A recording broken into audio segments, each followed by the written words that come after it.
Hello and welcome. Today we will explore the world of dextromethorphan. Dextromethorphan, DXM, is a commonly used over-the-counter, OTC, medication, primarily found in cough syrups and cold medications.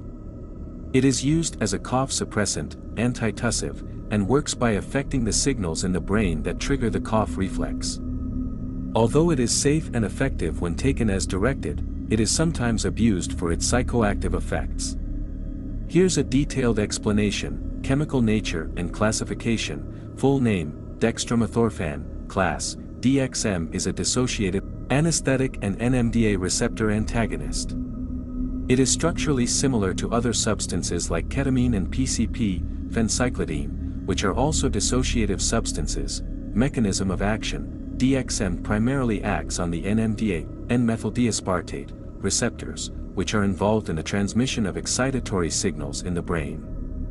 At normal therapeutic doses, it inhibits these receptors in a way that suppresses cough, but at higher doses, it can lead to altered sensory perception and dissociation. Medical uses: cough suppressant. DXM is most commonly found in OTC cough medicines, where it is used to reduce the urge to cough by acting on the brain's cough reflex. Formulation: it can be found in syrups, lozenges, tablets, and other OTC medications, often combined with other active ingredients like acetaminophen, pain reliever, or pseudoephedrine, decongestant. Common brand names: Robitussin, Delsym, NyQuil. As part of a combination, dosage and administration. When used as directed for cough suppression, DXM is taken in specific amounts depending on the product. For example, adults and children over 12, the usual dose is 10 to 20 mg every 4 hours or 30 mg every 6 to 8 hours, depending on the formulation. Abuse potential: DXM has psychoactive effects when taken in high doses. This is the primary reason for its abuse. People abuse DXM for its ability to induce hallucinations, dissociative experiences, and a high. At higher doses, DXM can produce effects similar to those of ketamine or PCP, leading to euphoria or intense feelings of well-being, distorted sensory perception, e.g., visual or auditory hallucinations, dissociation, where users feel detached from their body or environment, loss of motor coordination, impaired cognitive function, e.g., confusion, disorientation, altered sense of time and space. Mechanism behind DXM's abuse effects: when taken in large amounts, DXM inhibits NMDA receptors. These are involved in memory, learning, and sensory processing. Inhibition of these receptors results in the dissociative effects associated with high doses. Activate serotonin receptors.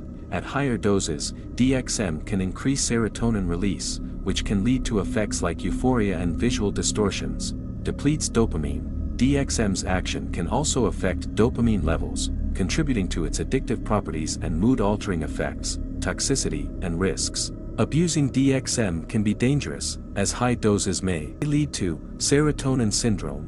This is a potentially life-threatening condition caused by an overload of serotonin in the brain. Symptoms include agitation, hallucinations, rapid heart rate, high blood pressure, and seizures. Respiratory depression. Like many dissociative drugs, DXM can slow down breathing, especially in large doses, increasing the risk of respiratory failure.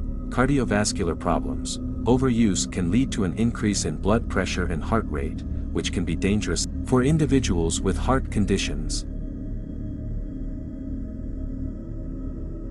Date: June 18, 2016. Time of dosage: around 5:30 p.m. Gender: male. Weight: 73 kilograms/160 pounds. Age: 17. Setting: at my house. Obtained the DXM. I walked into CVS by myself and spent a good 5 to 10 minutes looking through their cough syrup for just what I needed. It was dextromethorphan polystrex, which is the longer-acting form of DXM. This detail was unimportant to me at the time. First dose: I was originally going to take only a low dose of about 120 milligrams, but I decided that I was gonna be okay with a higher dose my first time, because when I took LSA for the first time I took 800 Morning Glory seeds and it was an amazing time. So I downed about 250 milligrams, which is half the bottle. Second dose: about 30 minutes after the first dose I decided that 250 milligrams wouldn't be enough for me, so I drank the rest of the bottle. So now there's 535 milligrams in me. Everything was going well. I laid in bed while listening to music and closing my eyes, waiting for the geometry to start. The geometry gradually set in, and at this point, it's 45 to 60 minutes after the second dose. I started feeling like I was dying. It's funny when I think back on it, but while it was happening I was like, yeah, this is it. While making my way to the bathroom, everything was slower than I've ever seen it. Like 3 frames per second. Everything felt very distant, and I got the bright idea of getting in the shower. Probably the worst thing I could have done. I had never experienced dissociation like this before, besides laughing gas at the dentist, so I didn't know what to expect. I got in and turned on the water, and I couldn't feel what temperature the water was. Now I'm really starting to flip out. I get out of the shower and go to the laundry room and throw up in the toilet. My heart was racing and I didn't know what to do.